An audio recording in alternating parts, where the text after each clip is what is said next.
नमस्कार सभी को। दोस्तों, देश की राजनीति में ना पिछले 7 साल से यूं कह लीजिए एक बिना सर पाँव का मैटर बड़ा तेजी से चल रहा था। अब आप सोचोगे सर पाँव नहीं है तो तेजी से कैसे चल रहा था या चल भी कैसे रहा था?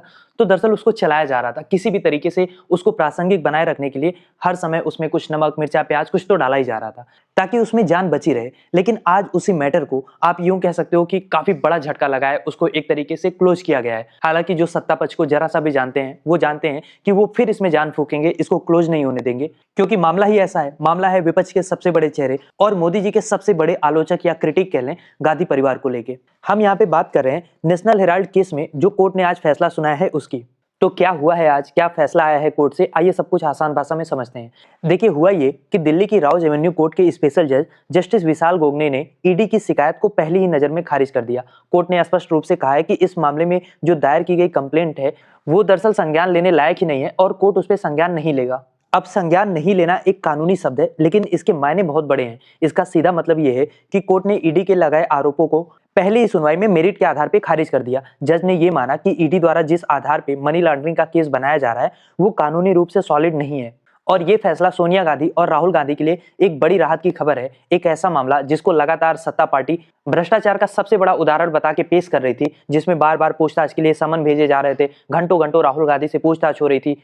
आज कोर्ट के एक फैसले ने उस पूरे नैरेटिव को धराशायी कर दिया और ये कहीं ना कहीं ईडी के लिए भी एक बड़ा झटका है। हालांकि ईडी को इन बड़े झटकों की अब आदत हो चुकी है, चाहे वो केजरीवाल का मामला हो, चाहे हेमंत सोरेन का मामला हो, कहीं पे भी इनके पास कोई पुख्ता सबूत नहीं निकला। 7 साल तक इस मामले को खींचने के बाद देश के 2 सबसे बड़े शीर्ष नेताओं से इतनी लंबी पूछताछ करने के बाद नतीजा क्या निकला कि कोर्ट ने कहा कि भैया ये तो केस ही नहीं बनता। तो जिसका केस ही नहीं बनता उसका ईडी ने कितना बड़ा केस बनाया था, मामला है क्या और ये केस इतना पेचीदा क्यों है, इसको जरा सा हम क्रोनोलॉजी के हिसाब से आसान भाषा में समझ लेते हैं।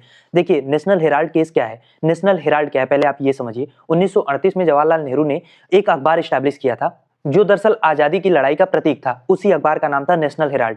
इसका प्रकाशन एसोसिएशन जर्नल्स लिमिटेड नामक एक कंपनी करती थी। शॉर्ट में इस कंपनी को एजेएल कहते हैं। अब हुआ ये कि समय के साथ खासतौर पे 1990 के दशक के बाद एजेएल को फाइनेंशियल लॉस होने लगा और कंपनी भारी कर्ज में डूब गई। अब क्योंकि यही कंपनी अखबार को भी चलाती थी और ये अखबार कहीं ना कहीं नेहरू जी की धरोहर थी, तो हुआ ये कि एजेएल को चलाने के लिए कांग्रेस पार्टी ने उसको कर्ज दिया और 2010 तक ये कर्ज बढ़ के 90 करोड़ हो गया। ये पैसा इसलिए दिया गया था ताकि एजेएल चलता रहे, अपने कर्मचारियों का बकाया चुका सके। अब आप समझ पा रहे होंगे कि एजेएल को लोन किसने दिया था, कांग्रेस पार्टी ने। यहाँ पे एक थोड़ा सा इंटरेस्टिंग मोड़ आता है। दिसंबर 2010 में यंग इंडिया प्राइवेट लिमिटेड नाम की एक नॉन प्रॉफिटेबल कंपनी बनाई गई और इस यंग इंडिया में सोनिया गांधी और राहुल गांधी के पास 38% की हिस्सेदारी थी। बाकी 24% कांग्रेस के अन्य जो बड़े नेता थे उनके पास उसका शेयर था। अब कांग्रेस पार्टी ने क्या किया कि एजेएल के ऊपर जो 90 करोड़ का इनका कर्ज था उसको यंग इंडिया को ट्रांसफर कर दिया कि अब उसकी वसूली जो है वो यंग इंडिया करेगा। तो यंग इंडिया ने इसके बदले में, क्योंकि एजेएल के पास पैसा तो था नहीं देने को, एजेएल की जो 99% शेयर था उसको यंग इंडिया ने खरीद लिया।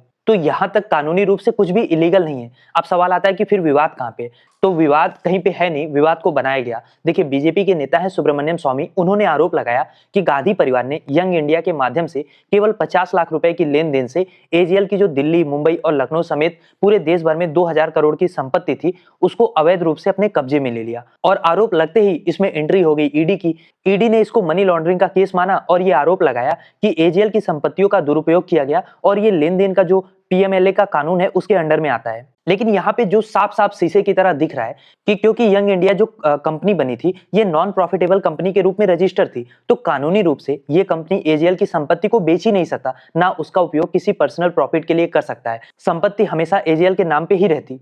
और शायद कोर्ट ने भी इसी पॉइंट पे गौर किया है कि जब संपत्ति बेचने या व्यक्तिगत रूप से उसका उपयोग करने का ना तो कोई इरादा है, ना तो ऐसा कोई कानूनी आधार है, तो फिर आखिर मनी लॉन्ड्रिंग हुई कैसे? ये तो बस एक कंपनी का शेयर ट्रांसफर करने का मामला है जिसका उद्देश्य एजेएल की विरासत को बचाना था। और जस्टिस गोगने का ये फैसला कहीं ना कहीं जो ईडी की क्रेडिबिलिटी है जो ऑलरेडी बहुत नीचे जा चुकी है उस पर एक गहरा तमाचा है। कोर्ट ने साफ तौर पे कहा है कि ईडी ने किसी प्राइवेट कंप्लेन पे, निजी शिकायत के आधार पे सीधे चार्जशीट दाखिल कर ली बिना किसी मजबूत प्रथम दृष्टया साक्ष्य या जिसको कहते हैं प्राइमा फेसी एविडेंस या प्रॉपर प्रोसीजर को फॉलो किए हुए। अब जज साहब ने कहा भले ना हो, लेकिन उनकी टिप्पणी आके यहीं रुकती है ना कि ईडी नियमों का उल्लंघन करती है और जाहिर सी बात है क्यों करेगी, राजनीतिक दबाव में करती है। और ये कोई आरोप या प्रत्यारोप वाली बात नहीं है। ईडी के आप आंकड़े उठा के देखिए, 0.4% का इनका कन्विक्शन रेट है। मतलब जब ये 100 लोगों पे एफआईआर दर्ज करते हैं उनमें से एक को भी ये कन्विक्ट नहीं कर पाते। 1 से भी नीचे का इनका सक्सेस रेशियो है।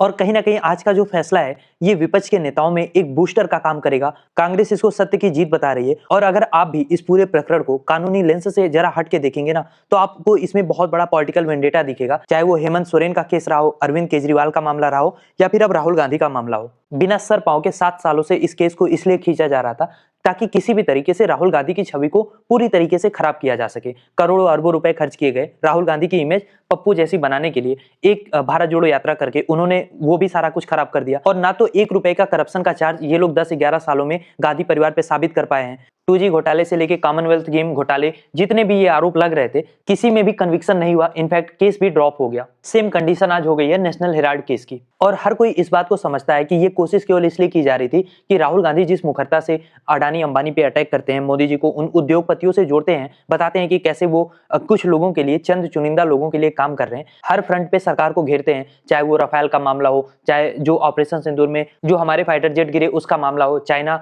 जो हमारे जमीन पे अतिक्रमण कर रहा है उसका मामला हो, हर एक मामले में अगर कोई एक इंसान जो मोदी जी को, जो इस सरकार को घेरता है, वो राहुल गांधी है। तो इनकी कोशिश यही है कि राहुल गांधी को या तो जेल में भेज दें, या तो कानूनी पचड़ों में इतना उलझा दें कि इनकी पॉलिटिकल एक्टिविटी, इनकी कैंपेन को रोका जा सके। खैर, इस फैसले की टाइमिंग भी अपने आप में बहुत इंपॉर्टेंट है, क्योंकि जिस समय देश में न्यायपालिका की स्वतंत्रता को लेकर भी बहस चल रहा है, ऐसे में एक निचली अदालत के जज का इतना कड़ा रुख ये साबित करता है कि अभी भी संवैधानिक संस्थाओं में निष्पक्षता बची हुई है। अब सवाल ये है कि आगे क्या होगा? क्या ये मामला यहीं पे खत्म हो गया? तो जैसा कि मैंने आपको कहा, इसके चांसेस बहुत कम है। ये कुछ ना कुछ करके इसमें जान डालते रहेंगे ताकि मामला चलता रहे।